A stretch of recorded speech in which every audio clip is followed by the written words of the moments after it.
How's it going? And welcome back to another episode of the Road to World series. In this episode, I thought that we would do something a little different and look at what wild water actually is, because it's pretty niche and not a lot of people have heard about it. To start with, I thought that I'd give you a bit of an update. Last week, I went into a bit of an overtrained state.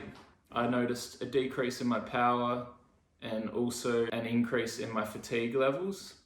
So I'm taking this next week to have a bit of a lighter week and just allow my body to recover a little bit and get back to where I want to be in regards to my training. So back to what wild water is, I thought that the best way to describe it to you would be to show you. So here's a clip from the 2014 World Champs in Valtellina, which is also one of the rivers that I'm going to be paddling on when I go to Europe.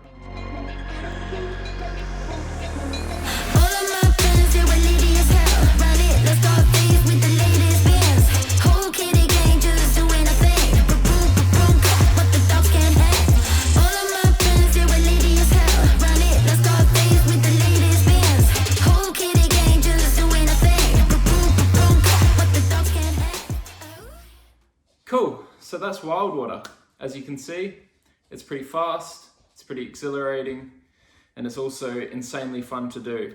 So the format for wild water, there's two of them. One of them's a sprint, and one of them's what we call the classic.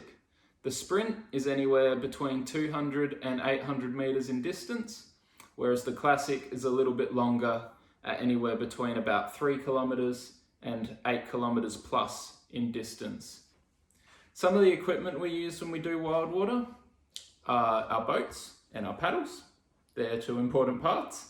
The boats are typically made out of full carbon fiber, so they're really light and they're also quite maneuverable and nimble.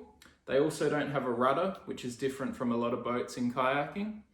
So all the steering is done through us leaning the boat over and placing it where we want to be on the river. The paddles, they're also made out of carbon fiber. There's two different types. You can either get the fixed blade or the split blade paddles. I use the split blade just because it's easier to transport, and it's also a little bit more adjustable.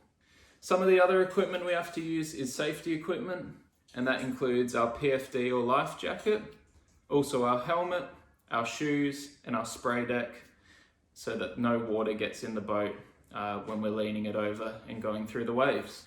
So yeah, hopefully that's given you more of a picture of what it is, and I will see you guys in the next video.